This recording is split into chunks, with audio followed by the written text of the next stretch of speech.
మీ జీవనాదిత్య సనాతని నమస్కారం. మనము బ్రహ్మతేజం అనే ఒక ఛానల్ని అందరికీ అందుబాటులో ఉంది. అయితే దాని నామకరణం చాలా అద్భుతంగా జరిగింది. ఒక వ్యక్తి గురుతుల్యులు వారు దాన్ని నామకరణం చేశారు. వారిని కలిసి ఈరోజు తెలుసుకుందాం ఆయన నోటి నుంచి ఆ మాట ఎందుకు వచ్చింది కారణం. నమస్కారం గురుగారు. ఓం నమః శివాయ. మిమ్మల్ని కలవడం చాలా అద్భుతంగా ఉంది. ఈరోజు నేను తెలుసుకోదలుచున్నాను, మీకు ఆ బ్రహ్మతేజం అనే పదం మన ఛానల్కి ఎలా చెప్పాలనిపించింది, ఎలా పెట్టాలనిపించింది, సో ఆ వర్డ్ యొక్క ఉత్పత్తి ఏంటి, దాని అర్థం ఏంటి, దానికి ప్రభావం ఏంటి, దాని గరిమ ఏంటి, కొంచెం అసలు పేరు ఏదైతే ఉందో బ్రహ్మతేజం, భారతదేశపు సంస్కృతి సాంప్రదాయాలు ఇవన్నీ కూడా ఆ పేరులో ఇమిడి ఉన్నాయి. ఆ బ్రహ్మతేజమే ఈ దేశాన్ని నడిపించింది, ఈ దేశానికి సంస్కృతినిచ్చింది, ఈ దేశానికి నడక నేర్పించినటువంటి పదం అది. అందుకని అటువంటి పదం, ఆ పదంతో మీరు ఒక యూట్యూబ్ ఛానల్ స్టార్ట్ చేసి దాని ద్వారా నిజమైన బ్రహ్మతేజం అని అంటే భారతదేశపు నిజమైనటువంటి జ్ఞానాన్ని, విజ్ఞానాన్ని ప్రజలకు పంచాలి, ఆ ఉద్దేశంతో, ఆ ఆశయంతో ముందుకు నడవాలి అనే ఆలోచనతో ఈ బ్రహ్మతేజం అనే పేరుని మన జీవనాదిత్యకు నేను చెప్పడం జరిగింది. గురుగారు, మీకు బహుశా గుర్తునే ఉంటుంది, మర్చిపోయినారు. మన ఇద్దరం సరదాగా బైక్లో కార్యక్రమాన్ని పోయిస్తుండగా ఆ ప్రయాణంలో చర్చిస్తున్నప్పుడు ఈ వర్డ్ మీ నుంచి వచ్చింది. సో అది చాలా అద్భుతమైన చిన్న సంఘటన, మర్చిపోలేంది.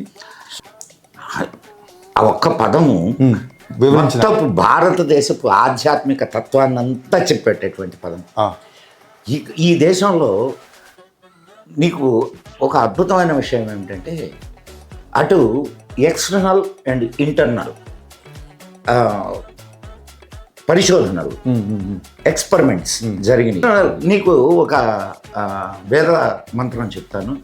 విద్యాంశ అవిద్యాంశ యస్తద్వేద ఉభయం సహా విద్యయా మృతమస్మృతే అవిద్యయా మృత్యుంతేభ్య అని ఒక మంత్రం ఉన్నది. దీని అర్థం ఏమిటంటే విద్య అవిద్య. విద్య అంటే ఆధ్యాత్మిక విద్య, inner science, inner engineering, inner your own feelings.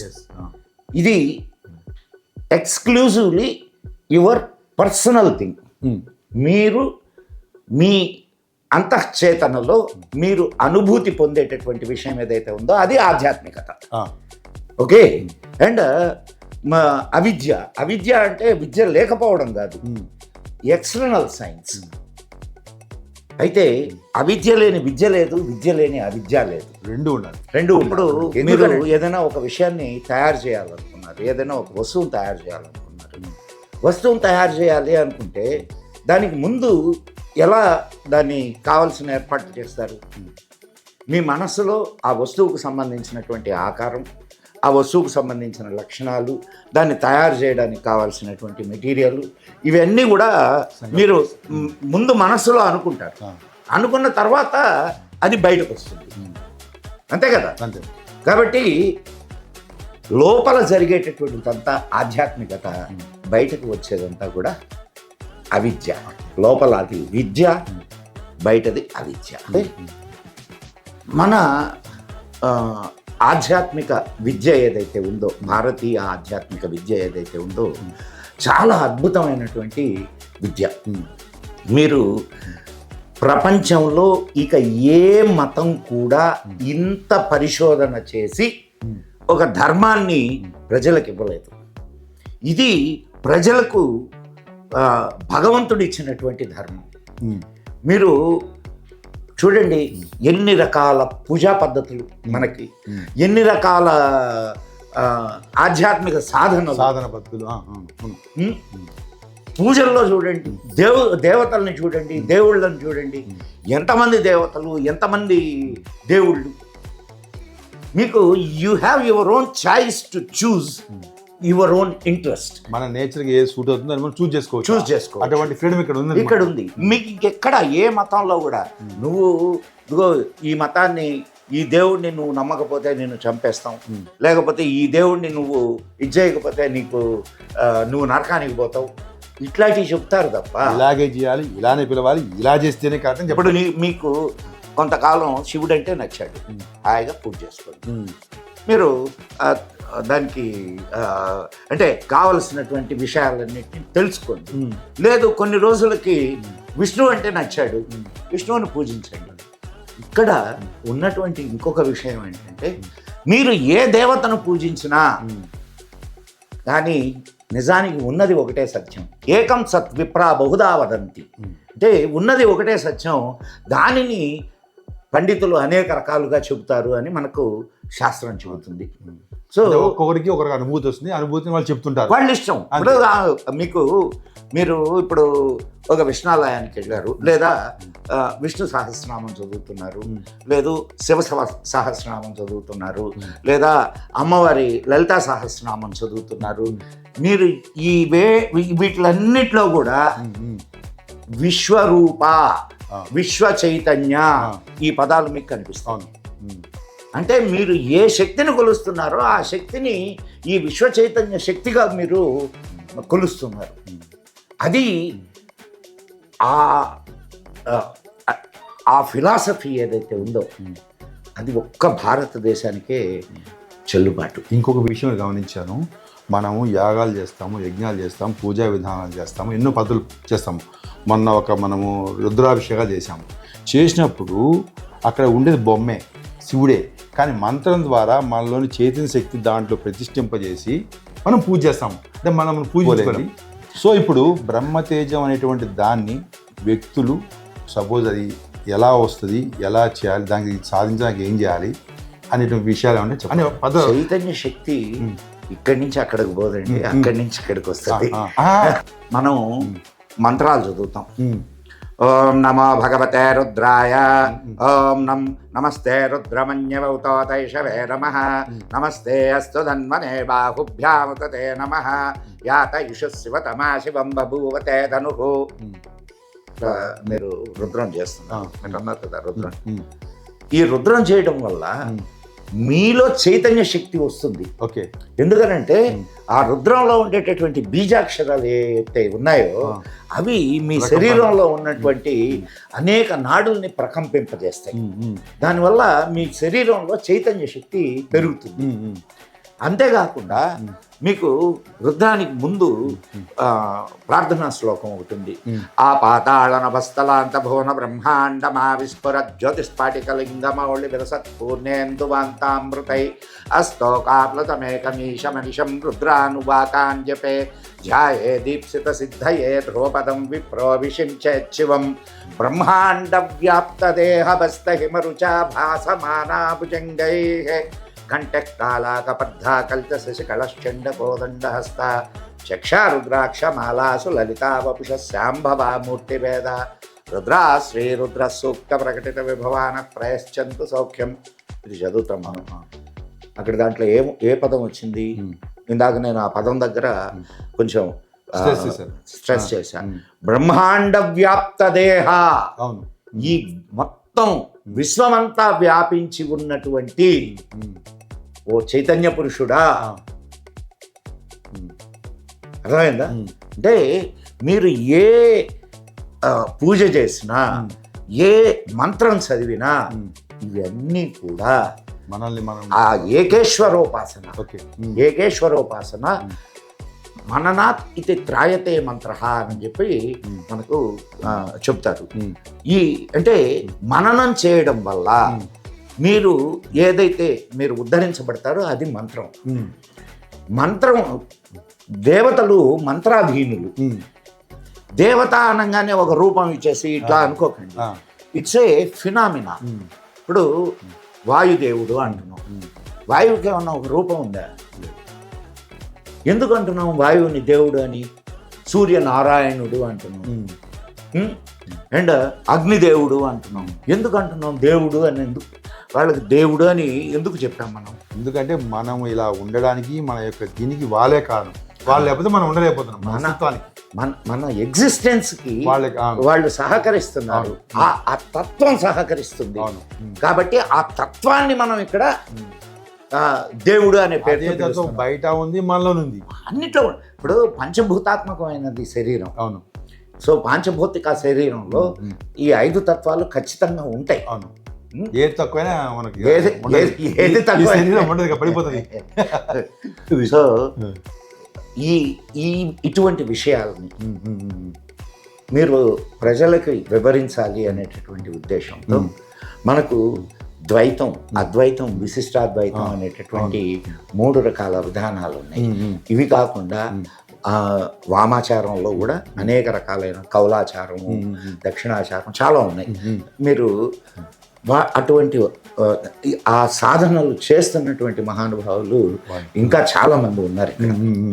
మనకు మన చుట్టుపక్కల కూడా చాలా మంది ఉన్నారు.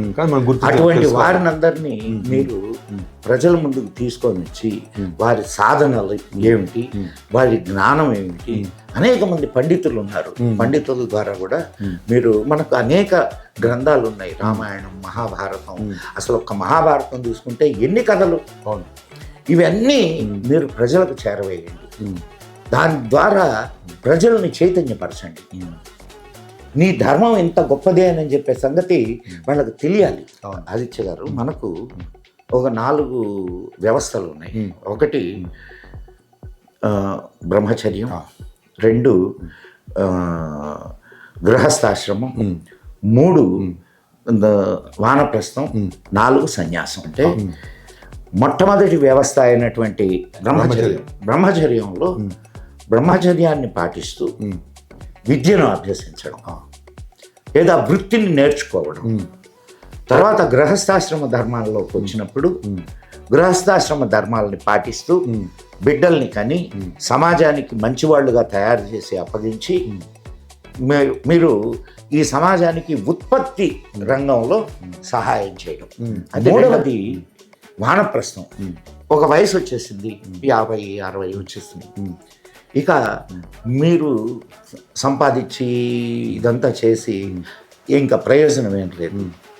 సో మిగిలినటువంటి ఈ కాలాన్ని మీరు వానప్రస్థంలో, అంటే అరణ్యంలో, యాక్చువల్గా ఇప్పుడు అరణ్యాల్లో ఉండాల్సిన పని లేదు, కానీ ఆ వయస్సులో వారు ఇంతకాలం సంపాదించుకుంటున్నటువంటి జ్ఞానం ఏదైతే ఉందో ఆ జ్ఞానాన్ని మొత్తం సమాజానికి పంచాలి. అది వానప్రస్థం. చివరిగా ఉన్నది సన్యాసం. అయిపోయింది. ఇక శరీరం పడిపోయే స్థితికి వచ్చింది. సంపాదించాము, పెరిగాము, నేర్చుకున్నాం, తర్వాత నేర్చుకుందాన్ని సమాజానికి నేర్పించాము, యంగ్స్టర్స్ నేర్పించాము. తర్వాత ఇంకేం చేయాలి, అన్నీ వదిలేసేసి ఇంకా భగవంతుని గురించి. ఇప్పటిదాకా నువ్వు నీ భౌతిక అవసరాలను తీర్చుకుంటూ సమాజానికి ఉపయోగపడుతూ బ్రతికావు. ఇక్కడ నుంచి ఈ సన్యాసాశ్రమంలో అన్నింటినీ వదిలేసి నీ స్వీయ మోక్షం అది ఎలా అనేది సాధన చేస్తూ దాన్ని సాధించడం అనేది ఈ 4 వ్యవస్థలు మన హైందవ ధర్మంలో, సనాతన ధర్మంలో మనకు చెప్పబడ్డాయి. కాబట్టి మీరు ఈ ధర్మతేజం అనేటటువంటి పదం చాలా లోతైనది, అద్భుతమైన పదం, లోతైన పదం, ఉత్కృష్టమైనటువంటి అర్థాన్ని ఇచ్చేటటువంటి పదం. ఇది ఈ పదం ద్వారా మీ కార్యాలు కొనసాగించండి. అద్భుతంగా చాలామంది విద్వాంసులు మీకు తెలిసినటువంటి వాళ్ళు ఉన్నారు. వాళ్ళందరి నాలెడ్జ్ని మీరు ప్రజలకు అందజేయండి. ఇంకొక చిన్న విషయం, వివేకానంద పుస్తకాలు చదివాం కదా, చదివినప్పుడు ఆయన ఒక పారాగ్రాఫ్ చెప్తారు. భారతీయులు యొక్క తత్వం ఏంటంటే మోక్ష సాధన. వాళ్ళకి ధర్మం గురించి తెలవాలి, వాళ్ళలో ధర్మ తేజస్సు, బ్రహ్మ తేజస్సు పెంచుకోవాలి యువతలు అని చెప్పి ఆయన చెప్పుకుంటూ వచ్చామట. సో అలాంటి వారికి విద్యను అందించాలని చెప్పారు. ఆయన అద్భుతంగా చెప్పారు. ఆయన టీచింగ్స్ అద్భుతంగా ఉన్నాయి. ఇలాంటివన్నీ మనం క్రోడీకరించి ప్రజలకు మనం చెప్తే అద్భుతంగా చెప్పాలండి. నువ్వు భారతీయులు అనే కాదు, ప్రతి మానవుడి జీవితం యొక్క పరమావధి మోక్షమే. ఎందుకు? చస్తూ ఉన్నాడు, పుడుతూ ఉన్నాడు, చస్తూ ఉన్నాడు, పుడుతూ ఉన్నాడు, చస్తూ ఉన్నాడు, పుడుతూ ఉన్నాడు. ఈ ఈ జనన మరణ చక్రంలో ఇరుక్కుని వాడు అనేక బాధలను అనుభవిస్తూ ఉన్నాడు. చూడండి, అనేక రకాలైనటువంటి సమస్యలు మన చుట్టూ ఉన్నాయి. సమస్యలన్నిటినీ మనం అధిగమిస్తూ ముందుకు నడుస్తూ ఉన్నాం. సో దానికి ఎంతో ఆత్మిక శక్తి కావాలి, ఎంతో ధైర్యం కావాలి. ఈ జీవనాన్ని కడవరకు కొనసాగిస్తూ విజయవంతంగా మీరు ఈ జీవితాన్ని పూర్తి చేయడానికి. మరి ఇలా పుడుతూ చస్తూ ఉండడమేనా, లేదా ఈ జీవుడికి శాశ్వతమైనటువంటి శాశ్వతమైనటువంటి మోక్ష పదం ఏమన్నా ఉందా అనేది మన వాళ్ళు గ్రహించారు. దాన్నే మనకు వాళ్ళు అనేక రకాలుగా మనకు వివరించారు. మన శాస్త్రాలన్నీ కూడా ఆ మోక్ష పదాన్ని అందుకోవడానికే ఏర్పాటు చేసినటువంటివి. చెప్పారు, రాశారు, కొంతమంది ఆచరించారు, సాధించారు. సాధించిన వారు రీసెంట్గా ఉన్నారు, ఇప్పుడు ఉన్నారు. మనం వాళ్ళు తెలుసుకోవాలి, అంతే. వాళ్ళ దగ్గర మనం నేర్చుకోవాలి, సాధన చేయాలి. అదే మీకు ఆ పదాన్ని చెప్పడంలో ఇది నేను చెప్పాను అనుకోకండి, ఆ భగవంతుడు ఇంకా మీరు కార్యంలో ముందుకు నడుస్తాం. మీ గైడెన్స్ మాకు చాలా అవసరం. చూశారు కదా, ఒక మంచి స్నేహితుడు, ఒక మంచి గురువు, ఒక మంచి పుస్తకం కనుక మనతో కలిసి ఉంటే మన జీవితమే మారిపోతుంది. కాబట్టి మనల్ని ఆకర్షించేవి, మభ్యపెట్టేవి, మోసం చేసేవి, రంగురంగులుగా ఆకర్షించే వాటిని పక్కన పెట్టేసి నిజమైన దాన్ని, మన మేలైన దాన్ని మనం ఎంచుకోవడంలోనే మన యొక్క బుద్ధి కుశలత ఉంటుంది. అది రావాలంటే మనం భగవంతుని ప్రార్థించాలి. అందుకు మన సరైనటువంటి ఆలోచనల్ని, మంచి బుద్ధిని ప్రసాదిస్తాడు. అది ప్రసాదించాలని సో మన బ్రహ్మతేజం ద్వారా మనము భగవంతుడు చెప్పిన కార్యాన్ని చేయడానికి ప్రయత్నిస్తాము.